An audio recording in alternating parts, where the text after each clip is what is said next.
Assalamualaikum warahmatullahi wabarakatuh. Selamat pagi sahabat Sapi Bagus. Jumpa lagi dengan saya Edi Wijanto. Terima kasih telah mengeklik SBA Channel Academy sebagai inspirasi dunia sapi Indonesia. Kali ini saya akan mengulas berita tentang pemerintah berencana membangun 2 feedlot raksasa senilai 4,8 triliun di 2 kota, yaitu di Indramayu, Provinsi Jawa Barat, dan Probolinggo di Provinsi Jawa Timur.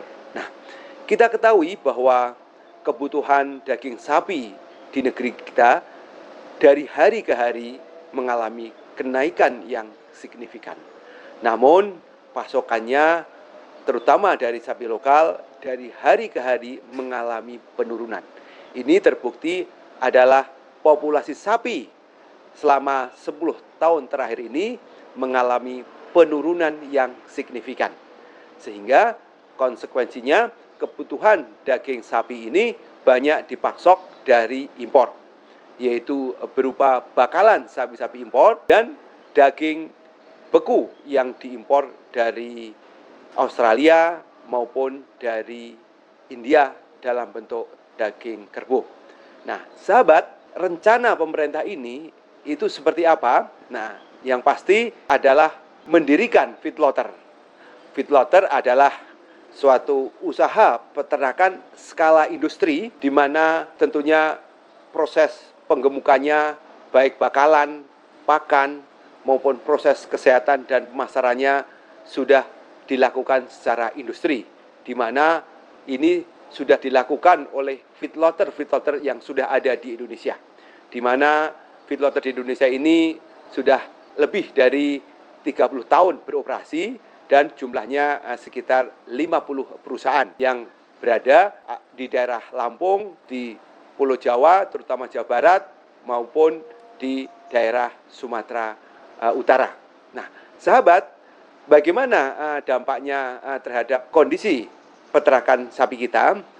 Yang pasti, kondisi saat sekarang, sapi-sapi lokal kita memang sudah nggak mampu bersaing dalam menghasilkan daging sapi untuk konsumsi harian. Jadi mereka daging sapi lokal kita itu tidak mau bersaing karena harga daging sapi import maupun sapi-sapi import yang digemukkan oleh feedlotter ini harganya relatif lebih murah jika dibandingkan memotong sapi lokal. Nah, sapi lokal kita hanya bisa mampu survive untuk keperluan saat Idul Adha saja. Karena memang saat Idul Adha lah harganya bisa masuk sesuai dengan budget para jamaah. Sahabat, dengan adanya rencana pendirian feedlotter oleh pemerintah ini, tentunya buat peternak lokal tidak terlalu berdampak.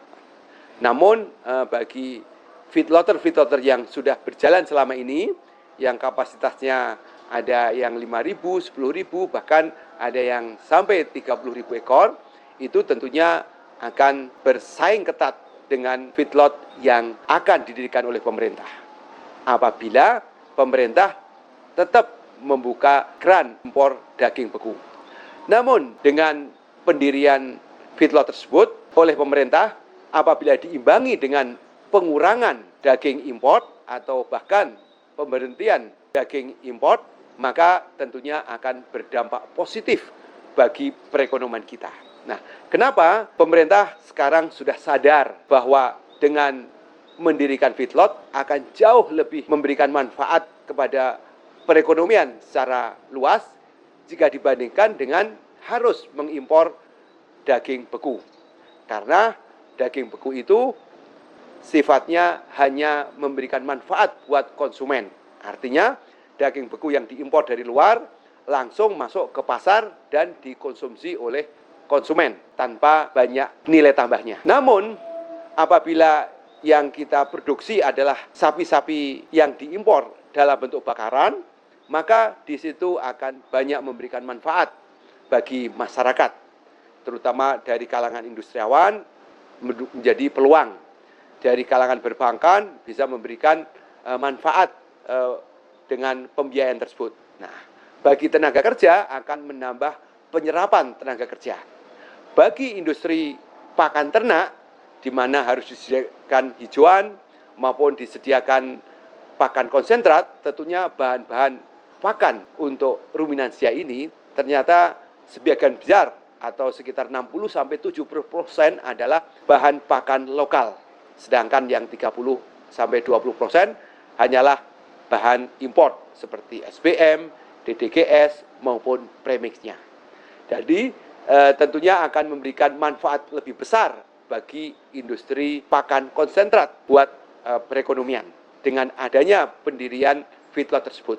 Nah, kita ketahui bahwa sampai sekarang impor daging sapi beku plus daging kerbau itu berkisar 300.000 ton. Artinya kalau diekuivalenkan dengan jumlah sapi hidup itu setara dengan 1 juta ekor. Artinya 1 juta ekor sapi ini apabila dipotong akan menghasilkan daging murni sebanyak 300.000 ton.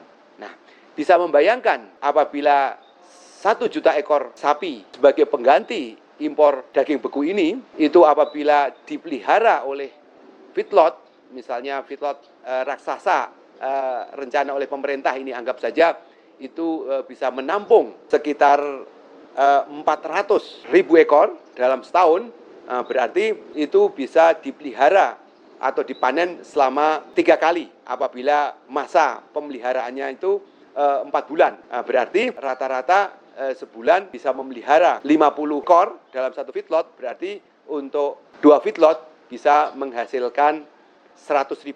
Maka dalam setahun bisa menghasilkan 300.000 ekor.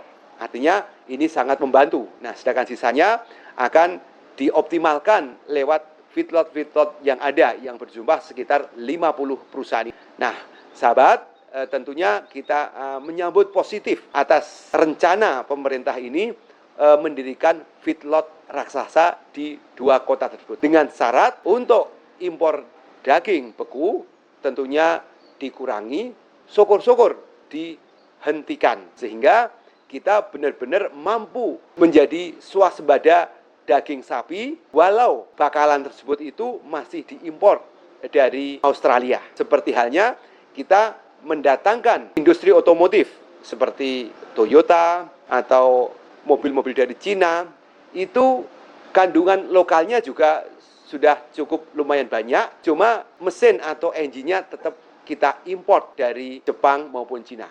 Nah, sama halnya untuk industri feedlot di Indonesia ini, bahan bakunya berupa bakalan-bakalan masih kita import, cuma proses penggemukannya itu dilakukan di negeri kita, sehingga bisa memberikan manfaat yang lebih luas bagi masyarakat. Nah, demikian sahabat, ulas berita tentang rencana pemerintah membangun feedlot raksasa senilai 4,8 triliun rupiah. Tetap semangat jadi peternak, salam Sapi Bagus Academy. Untuk meningkatkan pengetahuan dalam bisnis sapi, meningkatkan kualitas dalam pengelolaan kandang, dan memperluas relasi dengan para peternak di Indonesia, Sapi Bagus Academy membuka pelatihan offline bisnis sapi untuk para peternak pemula ataupun yang sudah berjalan bisnisnya.